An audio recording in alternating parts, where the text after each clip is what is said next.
Hello दोस्तों, स्वागत है आपका हमारे YouTube चैनल मरीन वर्ल्ड में।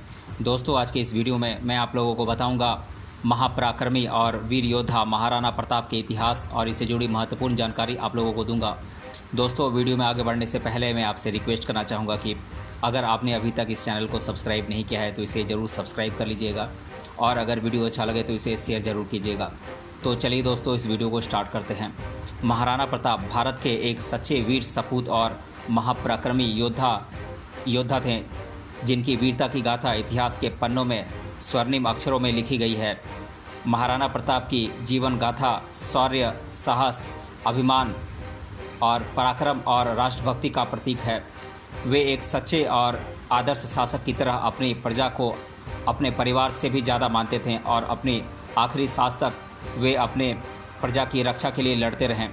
उनके अद्भुत साहस, वीरता और पराक्रम की प्रशंसा तो मुग़ल बादशाह अकबर द्वारा भी की गई थी। कम सैनिक और हथियार होने के बावजूद भी महाराणा प्रताप ने मुग़लों के साथ हुए हल्दी घाटी के युद्ध में मुग़लों को छठी का दूध याद दिला दिया था। महापराक्रमी और वीर योद्धा महाराणा प्रताप न सिर्फ युद्ध कौशल में निपुण थे, बल्कि वे एक भावुक और धर्मपरायण योद्धा भी थे। महाराणा प्रताप की शौर्य गाथा हर भारतीय को गौरवान्वित करती है। तो आइए जानते हैं महाराणा प्रताप की वीर गाथा और उनके जीवन से जुड़े कुछ रोचक पहलुओं के बारे में। इनका पूरा नाम था प्रताप सिंह, जिन्हें कि महाराणा प्रताप के नाम से जाना जाता है, और इनका जन्म हुआ था 9 मई 1540 को कुंभलगढ़ के किले में, राजस्थान में। और इनके पिता का नाम था राणा उदय सिंह। इनकी माता का नाम था महारानी जयवंताबाई जी, और इनकी पत्नियां थीं 11 पत्नियां थीं, और इनकी पहली पत्नी थी महारानी अजबदे पुनवार, और इनके कुल संतानें थीं इनकी 11 बेटे और 5 बेटियां, और इनका घोड़ा था चेतक। इनकी मृत्यु हुई थी 19 जनवरी 1597 में, करीब 57 साल की उम्र में इनका निधन हुआ था। भारत के गौरव माने जाने वाले सूरवीर महाराणा प्रताप राजस्थान के कुंभलगढ़ के किले में उदयपुर के राणा उदय सिंह एवं महारानी जयवंता बाई के सबसे बड़े पुत्र के रूप में 9 मई 1540 को जन्मे थे। ऐसा कहा जाता है कि महाराणा प्रताप का पालन पोषण भीलों की कूका जाति ने किया था, इसलिए बचपन में उन्हें कीका कहकर बुलाया जाता था। महाराणा प्रताप बचपन से ही असाधारण प्रतिभा वाले बालक थे। उनके दृढ़ निश्चयी और स्वाभिमानी स्वभाव को देखकर उनके बचपन से ही उन्हें पराक्रम और अद्भुत शक्ति के कयास लगाए जाते थे।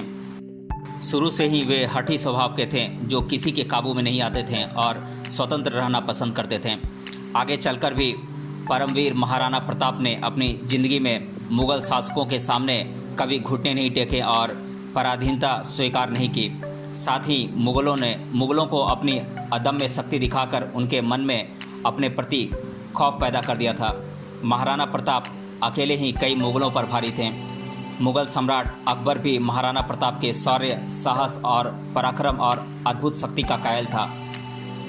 राजपूतों के शौर्य, साहस, दृढ़ता और उनकी वीरता के प्रतीक माने जाने वाले महाराणा प्रताप जी ने राजनीतिक कारणों की वजह से 11 शादियाँ की थी। इनकी सबसे पहली पत्नी का नाम अजबदे पुनवार था, जो कि चित्तौड़ के अधीन राज्य बिजौली की राजकुमारी थी। वे सुंदर, सुशील और सभ्य महिला थी, जिन्होंने मुश्किल समय में भी महाराणा प्रताप का हौसला बनाए रखा और उन्हें प्रजा के हित में उचित फैसले लेने में मदद की। अपनी पहली पत्नी अजबदे से उन्हें अमर सिंह और भगवान दास नाम के 2 पुत्र पैदा हुए। बाद में महाराणा प्रताप के पुत्र अमर सिंह ने ही राजगद्दी संभाली थी। इसके साथ ही आपको बता दें कि महाराणा प्रताप को अपनी सभी 11 पत्नियों से कुल 22 संतानें पैदा हुई थी, जिनमें 5 बेटियां और 17 बेटे थे। महाराणा प्रताप एक ऐसे वीर और स्वाभिमानी शासक थे जिन्होंने मुग़लों की अधीनता को अस्वीकार कर दिया था। वहीं दूसरी तरफ महाराणा प्रताप के सौतेले भाइयों को मेवाड़ की राजगद्दी नहीं मिलने पर उनके मन में महाराणा प्रताप के प्रति क्रोध और नफरत की भावना पैदा हो गई। राजपूत भाइयों के बीच इसी आपसी फूट और पारिवारिक मतभेद का मुग़ल शासकों ने फ़ायदा उठाकर चित्तौड़ के किले पर फतेह हासिल की। हालांकि इस हार के बाद महाराणा प्रताप और उनके पिता राणा उदय सिंह मेवाड़ की प्रजा की रक्षा के लिए किले से बाहर निकल गए, और फिर महाराणा प्रताप ने अपनी कुशल रणनीति और बुद्धि विवेक का इस्तेमाल कर उदयपुर को फिर से एक समृद्ध राज्य बनाया और अपनी प्रजा को सुरक्षित रखा। हालांकि अकबर ने कई बार अपने दूतों से मेवाड़ शासक राणा प्रताप के पास शांति का प्रस्ताव भेजा था, लेकिन अपनी प्रजा के हित और अपने स्वाभिमान के चलते महाराणा प्रताप ने अकबर के शांतिदूत राणा मानसिंह, जलाल खान, भगवान दास और टोडरमल का प्रस्ताव स्वीकार नहीं किया था। इसके बाद मुगल बादशाह अकबर का क्रोध 7वें आसमान पर पहुंच गया था और उसने साल 1576 में अपने इन्हीं शांतिदूतों के साथ मिलकर मेवाड़ के सशक्त और स्वाभिमानी शासक महाराणा प्रताप के खिलाफ युद्ध छेड़ दिया। बाद में यह हल्दी घाटी के युद्ध के नाम से जाना गया। मुगलों और राजपूतों के बीच 18 जून साल 1576 में हुआ हल्दी घाटी का युद्ध इतिहास का सबसे बड़ा युद्ध है। इस युद्ध में आधे से ज़्यादा राजपूताना शक्ति मुगलों में मिल गई थी, लेकिन फिर भी महाराणा प्रताप ने एक महापराक्रमी और वीर योद्धा की तरह मुगलों का डटकर सामना किया और उन्हें अपनी अदम्य शक्ति और साहस का एहसास करवाया। हल्दी घाटी का युद्ध इतिहास के परमवीर योद्धा महाराणा प्रताप की वीरता के लिए जाना जाता है। आपको बता दें कि साल 1576 में हुए इस युद्ध में मुगल सम्राट अकबर के पास राजपूतों से लड़ने के लिए करीब 80,000 सैनिकों वाली विशाल सेना और भारी युद्ध शस्त्र थे, जिनका नेतृत्व राजा मानसिंह और आसिफ खान ने किया था। वहीं दूसरी तरफ राजपूत शासक सैन्य रूप से कमज़ोर थे। इस युद्ध में मुगलों का सामना करने के लिए राजपूतों के पास सिर्फ 20,000 सैनिक ही थे, जिसका नेतृत्व महाराणा प्रताप और हाकिम खान सूरी ने किया था। अपनी छोटी सी सेना के साथ राजस्थान के हल्दी घाटी गोगुंडा की रणभूमि में महाराणा प्रताप ने मुगलों की भारी सेना का अपनी वीरता के साथ मुकाबला किया था। महाराणा प्रताप के पराक्रम और साहस को देखकर आसपास के कई भील आदिवासियों ने भी महाराणा प्रताप का इस युद्ध में साथ दिया था। यह युद्ध काफ़ी देर तक चला था। महाराणा प्रताप की सेना कम होने की वजह से महाराणा प्रताप को इस युद्ध में पीछे हटने की सलाह भी दी गई थी। हालांकि उनकी इस छोटी सी सेना ही मुगलों की बड़ी सेना पर भारी पड़ गई थी। वहीं महाराणा प्रताप इस युद्ध में मुगलों की सेना का अंत तक मुकाबला करते रहे। हालांकि महाराणा प्रताप इस युद्ध में गंभीर रूप से घायल हो गए थे, जिसके बाद झाला सिंह ने महाराणा प्रताप को इस युद्ध भूमि से निकलने में काफ़ी मदद की थी। इस युद्ध में महाराणा प्रताप के सबसे प्रिय और वफादार घोड़े चेतक के घायल होने के बावजूद भी उसने करीब 26 फीट नाले को पार कर महाराणा प्रताप की जान बचाई थी। हालांकि बाद में चेतक युद्ध स्थल के पास शहीद हो गया था। इस तरह मुगल सम्राट अकबर की राजपूतों की शक्ति की मिसाल माने जाने वाले महाराणा प्रताप को पकड़ने का सपना कभी पूरा नहीं हो पाया। काफ़ी संघर्षों और मुसीबतों का सामना करने के बाद भी महाराणा प्रताप ने मुगलों के सामने अपनी हार स्वीकार नहीं की और अपने अदम्य साहस और पराक्रम के बल पर मुगलों की विशाल सेना के हौसले को ध्वस्त कर दिया था। वहीं ऐसा माना जाता है कि हल्दी घाटी के युद्ध में न तो मुगल सम्राट बाबर की जीत हुई, न ही मेवाड़ के साहसी शासक महाराणा प्रताप की हार हुई। एक तरफ जहां मुगलों के पास अपनी मजबूत सैन्य शक्ति थी, तो वहीं दूसरी तरफ महाराणा प्रताप के पास शौर्य, वीरता और जुझारू शक्ति की कोई कमी नहीं थी।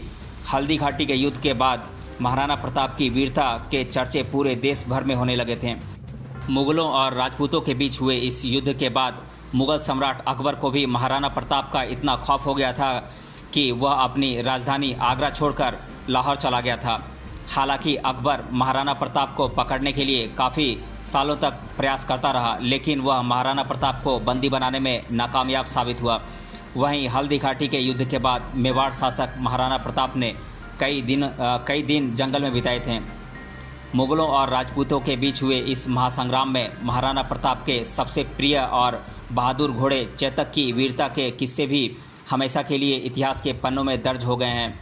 महाराणा प्रताप का घोड़ा चेतक एक असाधारण अश्व था, जिसने भयावह और युद्ध जैसी परिस्थितियों में भी बड़ी ही निर्भीकता और बहादुरी के साथ अपने मालिक के प्राणों की रक्षा की थी। इतिहासकारों के मुताबिक जब मुगलों का सामना करते करते महापराक्रमी योद्धा महाराणा प्रताप घायल हो गए, तब वे अपने वीर और समझदार घोड़े चेतक की सहायता से ही युद्ध भूमि से निकलने में सफल हुए थे।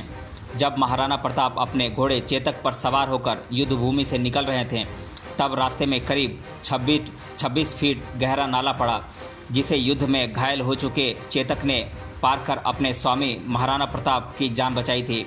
हालांकि बाद में महाराणा प्रताप के घोड़े चेतक की मौत हो गई थी।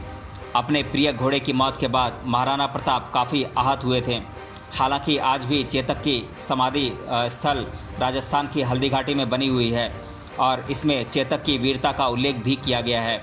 यही नहीं, हिंदी साहित्य में भी महाराणा प्रताप के घोड़े चेतक के बारे में कई रचनाएं की गई हैं। इतिहास के सबसे पराक्रमी योद्धा महाराणा प्रताप के भाला, कवच और तलवार का वजन करीब 208 किलो था, जिसे लेकर वे युद्ध भूमि में अपने वीर घोड़े चेतक पर सवार होकर चलते थे। आपको बता दें कि महाराणा प्रताप जी के भाला का वजन करीब 81 किलो था और वे अपने शरीर पर 72 किलो का कवच धारण करते थे। इसके अलावा वे अपने साथ 2 तलवार और ढाल लेकर चलते थे। इस तरह महाराणा प्रताप करीब 208 किलो का वजन लेकर चलते थे। महाराणा प्रताप एक तलवार अपने लिए रखते थे, जबकि दूसरी तलवार निहत्थे दुश्मन के लिए रखते थे। महाराणा प्रताप अपने अदम्य साहस, अद्भुत शक्ति और अद्वितीय शौर्य के लिए जाने जाते हैं। महाराणा प्रताप जी की तलवार, कवच समेत उनके कई कीमती सामानों को आज भी उदयपुर राजघराने के संग्रहालय में सुरक्षित रखा गया है। काफ़ी कष्ट और संघर्षों को झेलने के बाद भी महाराणा प्रताप का हौसला बिल्कुल भी नहीं डगमगाया। एक बार फिर से राजपूताना की पताका फहराने के इरादे से उन्होंने 1579 के उस दौर का फ़ायदा उठाया जब बिहार और बंगाल जैसे राज्यों में मुग़लों के खिलाफ जंग छिड़ी हुई थी, जिसकी वजह से मुग़लों ने चित्तौड़ पर ध्यान देना बंद कर दिया था। वहीं इस दौरान अकबर लाहौर के उत्तर पश्चिम वाले राज्यों पर नज़रें रखे हुए था। वहीं इन सब के बीच महाराणा प्रताप ने अपनी कुशल नीति का इस्तेमाल कर पश्चिमी मेवाड़ पर अपना आधिपत्य स्थापित कर राजपूतों की विजय का परचम लहराया। पश्चिमी मेवाड़ के अधीन गोकुंडा, उदयपुर और कुंभलगढ़ आदि शामिल थे। इसके बाद चवन को महाराणा प्रताप ने अपनी राजधानी के रूप में विकसित किया। 12 साल के कठोर संघर्ष और भारी सैन्य शक्ति के बाद भी मुगल सम्राट अकबर महाराणा प्रताप के राज्य मेवाड़ का बाल भी बांका नहीं कर सका और इस तरह महाराणा प्रताप अपने राज्य मेवाड़ को स्वाधीन रखने में कामयाब हुए और फिर इसके बाद उन्होंने अपने राज्य मेवाड़ में खूब विकास करवाया ताकि उनके राज्य की जनता को हर सुख सुविधा मिल सके।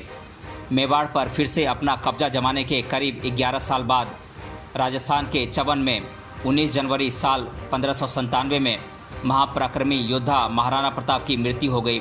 उनकी मृत्यु पर उनके दुश्मन और मुग़ल सम्राट अकबर के भी आंसू निकल आए थे। दरअसल महाराणा प्रताप की शौर्य पराक्रम से अकबर बेहद प्रभावित था और उनके गुणों की प्रशंसा करता था।